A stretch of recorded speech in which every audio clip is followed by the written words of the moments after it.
Assalamualaikum warahmatullahi wabarakatuh. Halo Semuanya, perkenalkan kami mahasiswa dari Universitas Islam Negeri Malang, Fakultas Fakultas Sains dan Teknologi, Program Studi Teknik Informatika, kelompok 2, semester 1 dari kelas E.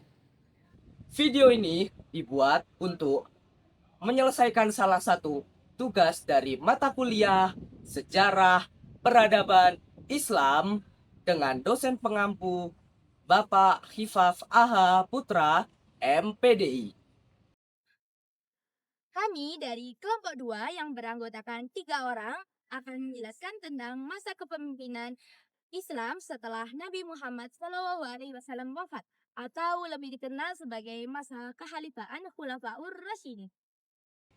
Pada masa itu, terdapat 4 masa kepemimpinan, yaitu masa kekhalifahan Abu Bakar As-Siddiq, kemudian masa kekhalifahan Umar bin Khattab, dilanjut masa kekhalifahan Utsman bin Affan, dan yang terakhir masa kekhalifahan Ali bin Abi Thalib. Sebelum itu, izinkan kelompok kami untuk memperkenalkan diri terlebih dahulu. Saya Ahmad Farezi, biasa dipanggil Ezi, dengan NIM 250605110129. Saya Muhammad Alfat, biasa dipanggil Alfat, dengan NIM 250605110137. Dan aku, Naila Nafsa Dewi, biasa dipanggil Visa, dengan NIM 250605110148. Masing-masing dari kami bekerja sama dalam mengerjakan tugas yang berjudul Kepemimpinan Khulafaur Rasyidin. Berikut penjelasannya. Khulafaur Rasyidin. Apa yang pertama kali kalian cerna ketika dengar kata Khulafaur Rasyidin? Kepemimpinan setelah Nabi Muhammad. Atau ada lagi yang lain? Semua itu nggak salah. Jadi, pada saat Nabi Muhammad SAW wafat pada tahun 632 Masehi, umat Islam menghadapi persoalan besar mengenai kepemimpinan. Nabi Muhammad SAW bukan hanya sebagai pembawa risalah agama, tetapi juga pemimpin politik, sosial, dan militer bagi umat Islam. Oleh karena itu, ketika beliau wafat, muncul kebutuhan mendesak untuk menentukan figur pemimpin yang mampu melanjutkan tugas-tugas beliau. Tugas tersebut meliputi menjaga persatuan umat, melanjutkan dakwah Islam, serta mengatur urusan pemerintah agar tidak terjadi perpecahan dan kekacauan di tengah masyarakat muslim yang semakin luas. Dalam situasi yang menuntut kejelasan arah kepemimpinan itulah lahir konsep Khulafaur Rasyidin. Istilah ini merujuk pada 4 khalifah. Yang pertama yaitu Abu Bakar As-Siddiq. Yang kedua, Umar bin Khattab. Yang ketiga, Utsman bin Affan. Dan yang keempat adalah Ali bin Abi Thalib. Keempat sahabat ini dipandang sebagai teladan utama karena kedekatan mereka dengan Rasulullah SAW serta kebijakan dalam memimpin umat. Yang pertama ada Abu Bakar As-Siddiq yang dikenal sebagai sosok yang tegas namun lembut, yang berhasil menjaga kesatuan umat Islam di masa awal Nabi Muhammad wafat. Yang kedua ada Umar bin Khattab yang dikenal dengan keberanian dan keadilan yang menjadi fondasi penting dalam memperkuat pemerintahan Islam. Yang ketiga ada Utsman bin Affan yang berperan besar dalam pembukuan Al-Quran agar terjaga keasliannya. Yang keempat ada Ali bin Abi Thalib yang dikenal sebagai ilmuwan yang piawai dan dalam menyelesaikan persoalan umat Islam. Kepemimpinan Khulafaur Rasyidin bukan hanya sekedar meneruskan tugas Rasulullah SAW dalam hal politik dan pemerintah, melainkan juga menjadi simbol pemimpin ideal yang melanjutkan nilai keadilan masyarakat dan tanggung jawab moral. Mereka menunjukkan bahwa kepemimpinan dalam Islam bukan bukan semata-mata kekuasaan, melainkan amanah besar untuk menjaga kemaslahatan umat Islam dan menegakkan nilai-nilai yang diajarkan oleh Nabi Muhammad SAW. Berikut penjelasan lebih jelasnya tentang 4 khalifah tersebut. Oke, setelah mendengarkan latar belakang kekhalifahan dari Kafisa, kali ini saya akan menjelaskan prestasi dan kontribusi dari Khalifah Abu Bakar As-Siddiq dan Utsman bin Affan. Prestasi dan kontribusi Abu Bakar As-Siddiq. Yang pertama, yaitu menjaga persatuan umat setelah Nabi Muhammad wafat. Setelah Nabi Muhammad wafat, umat Islam hampir terpecah karena persoalan suksesi kepemimpinan. Akan tetapi, Abu Bakar berhasil meredam perpecahan melalui baiat di Syakifah Bani Syaidah sehingga umat Islam tetap bersatu. Yang kedua, yaitu memerangi nabi-nabi palsu dan orang murtad. Banyak suku Arab yang keluar dari Islam setelah Nabi Muhammad wafat.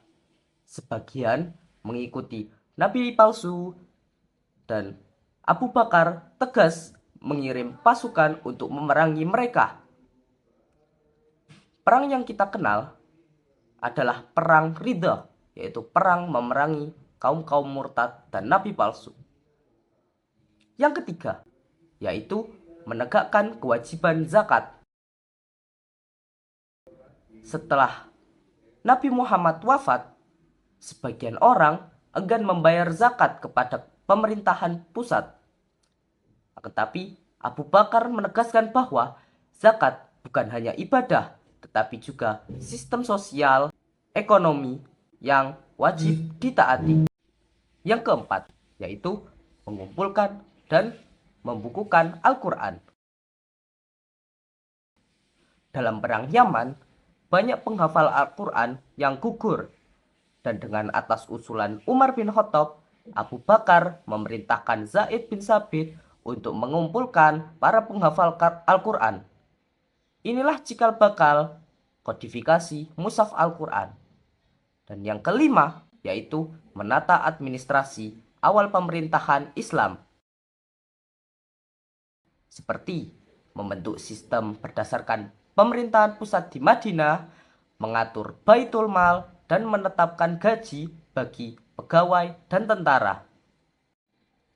Selanjutnya, yaitu prestasi Khalifah Umar bin Khattab. Yang pertama, yaitu ekspansi wilayah Islam secara besar-besaran. Seperti menaklukkan kekaisaran Persia, merebut wilayah besar dari Romawi Timur, termasuk Syam dan Yerusalem, sehingga Islam berkembang menjadi kekuatan dunia yang besar. Yang kedua, yaitu penaklukan Yerusalem secara damai. Umar masuk ke Yerusalem tanpa adanya pertumpahan darah dengan memberikan jaminan keamanan kepada penduduk Kristen melalui piagam Aelia, membuktikan Islam sebagai kekuatan yang menjunjung toleransi. Ketiga, yaitu pembentukan sistem administrasi negara. Seperti membagi wilayah kekhalifahan menjadi beberapa provinsi dengan gubernur, mengatur sistem perpajakan, dan menetapkan Baitul Mal sebagai lembaga keuangan negara. Keempat, yaitu penetapan kalender Hijriah. Atas usulan Ali bin Abi Thalib, Umar menetapkan tahun Hijriah Nabi sebagai patokan kalender Islam dimulai pada tahun 622 Masehi. Hingga kini, kalender Hijriah tetap dipakai di dunia Islam. Yang kelima, yaitu pembentukan sistem kehakiman. Mengangkat hakim independen yang tidak boleh dirangkup oleh gubernur untuk memastikan hukum ditegakkan dengan adil berdasarkan syariat Islam.